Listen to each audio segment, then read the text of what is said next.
नमस्कार बच्चों, कैसे हैं आप सभी बच्चों। आज हम संस्कृत गद्य भारती कक्षा 10 के अष्टम पाठ मदन मोहन मालवीय के आगे के भाग का अध्ययन करेंगे। कुछ भाग का हमने अध्ययन कर लिया है, अब हम इसके आगे के भाग को पढ़ेंगे। तो लेकिन उससे पहले अगर आपने अपने सामने किताब नहीं रखा है तो किताब खोल करके रख लीजिए, ताकि आपको जो भी पढ़ाया जाए उसे अच्छे से आप समझ सकें।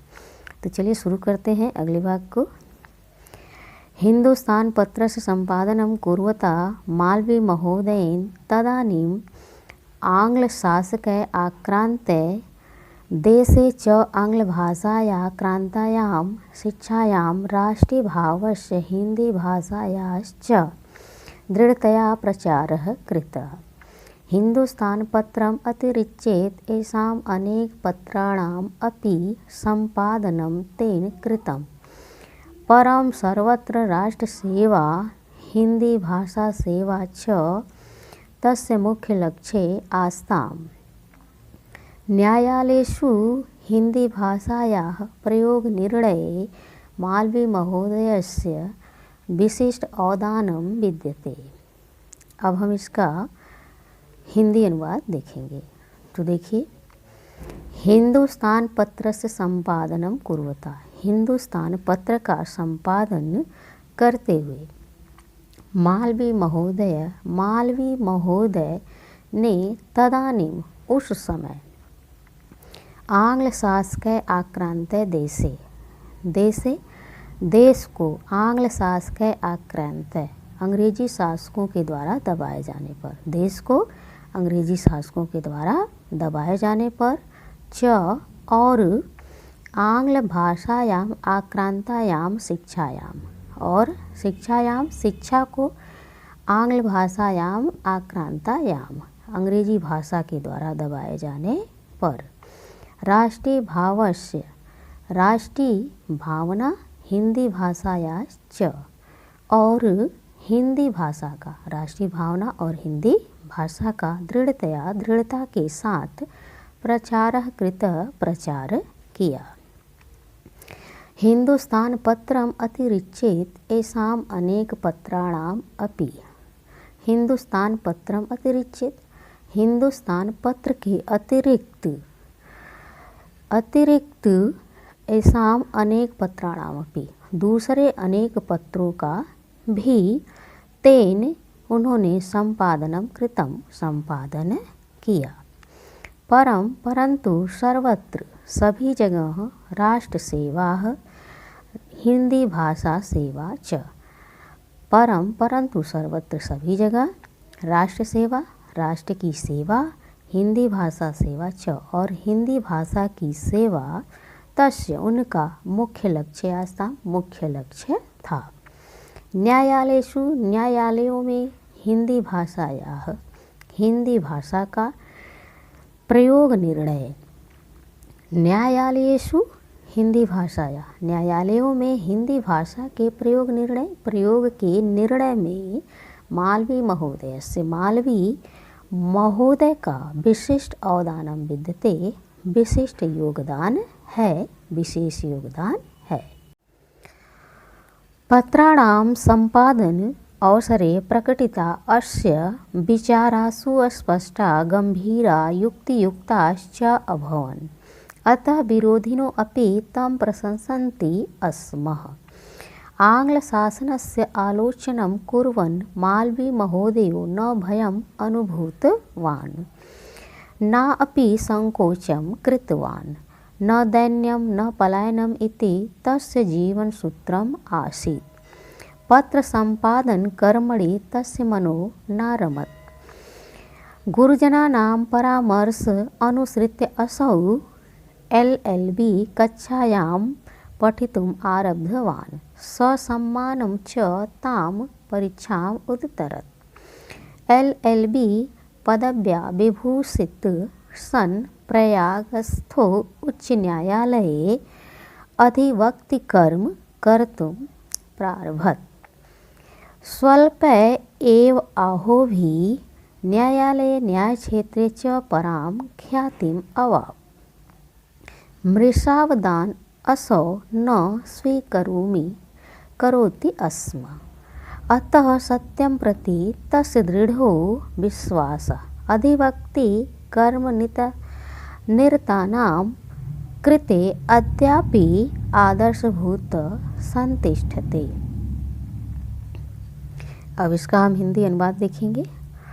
पत्राणाम संपादना अवसरे, पत्रों के संपादन के अवसर पर, पत्राणाम संपादने अवसरे प्रकटिता, पत्रों के संपादन के अवसर प्रकट होने पर अस्य विचारा, इनके विचार सुस्पष्टा, स्पष्ट, गंभीर युक्ति युक्ताश्च अभवत्, और युक्ति संगत होते थे।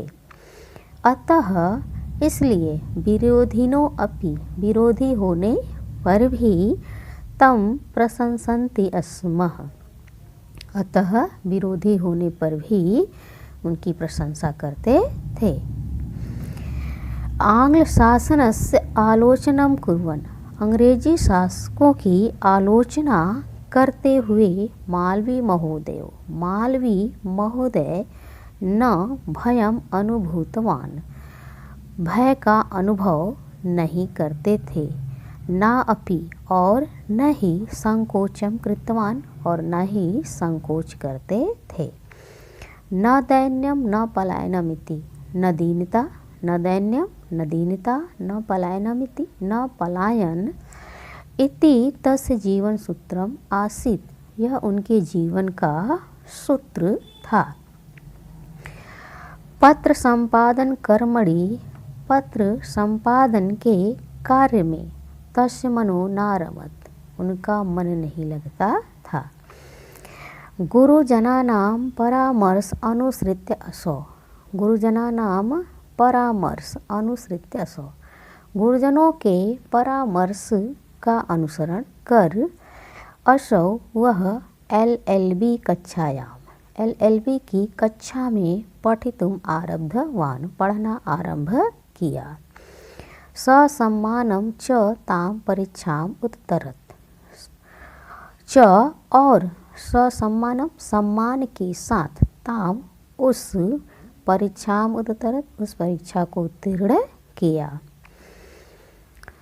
LLB पदभ्या विभूषित, LLB के पद से विभूषित सन होकर प्रयागस्थो उच्च न्यायालय, प्रयाग में स्थित उच्च न्यायालय में अधिवक्ति कर्म, वकालत के कार्य को करना प्रारंभ किया।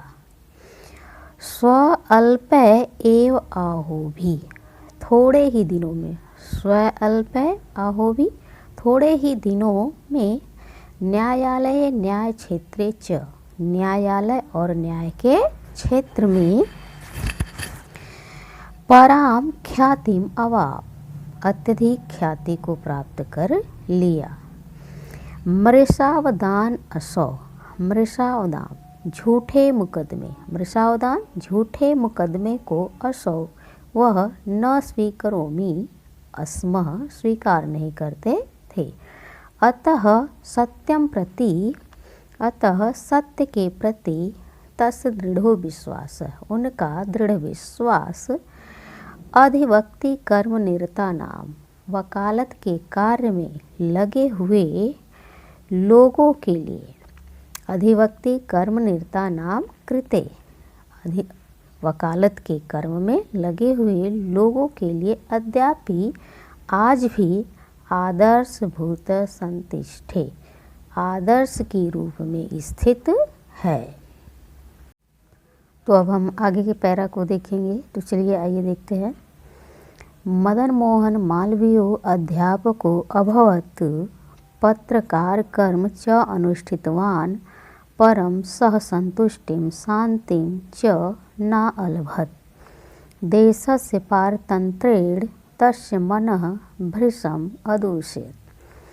कथं वा देशः पारतंत्र्य श्रृंखलाम् उच्छिद्य स्वतंत्रो भविष्यतीति चिंतितः सन् मालवीयः अखिल भारतीय कांग्रेस दल माध्यमेन पृथक रूपेण मातृभूमि मुक्तिकर्मणि संलग्नो जातः। स्वकार्येण स्वविचारेण च असौ कांग्रेस दलस्य त्रिवारं सभापतिपदम् अलङ्कृतवान्। हिमगिरि इव तस्य उत्तुंगं मनो दृष्ट्वा महात्मा गान्धी तं महात्मना इत्यवोचत्। 1919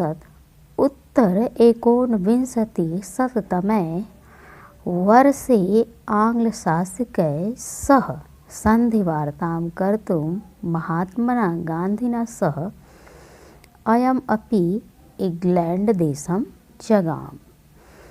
आङ्ग्लभाषायां व्यक्तान् तस्य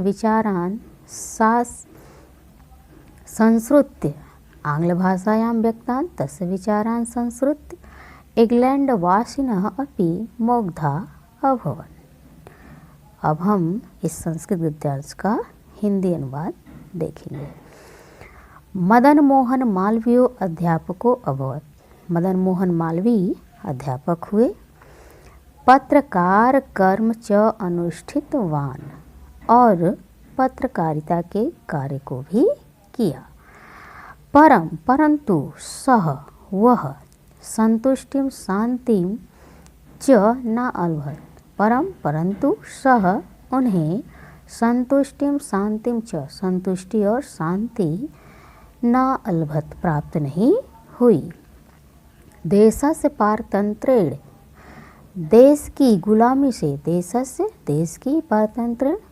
से तस्यः मनः उनका मन भृशम अदूष्यत अत्यधिक दुखी था। कथम वा देशः वा अथवा कथम कैसे देश को पार कथम वा देशः वा अथवा कथम कैसे देश पारतंत्र श्रृंखलाम उच्छेद परतंत्रता की श्रृंखला को तोड़कर स्वतंत्रो भविष्यति स्वतंत्र होगा इति इस प्रकार इस प्रकार की चिंता से चिंतित होकर मालवीय अखिल भारतीय कांग्रेस दल माध्यमेन अखिल भारतीय कांग्रेस दल के माध्यम से पृथक रूप से मातृभूमि की मुक्ति कर्मणि मातृभूमि को स्वतंत्र करने के कार्य में संलग्न हो गए। स्वकार्येण स्वविचारेण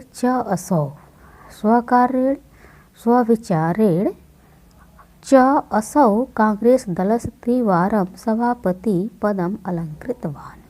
स्वकार्येण अपने कार्यों के द्वारा, स्वविचारेण च और अपने विचारों के द्वारा, और सौवह कांग्रेस दल के त्रिवारम 3 बार सभापति पदम अलंकृतवान। त्रिवारम 3 बार सभापति के पद को अलंकृत किया।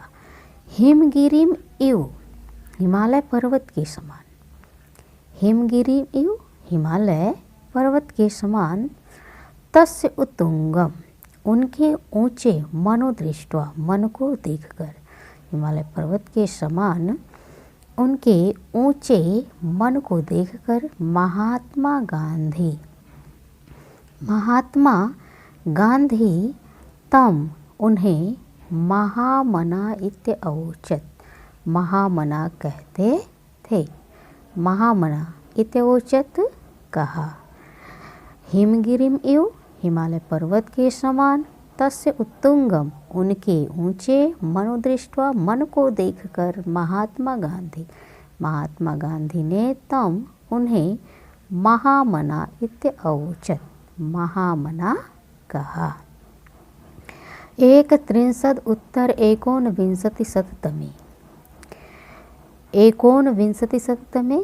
अर्थात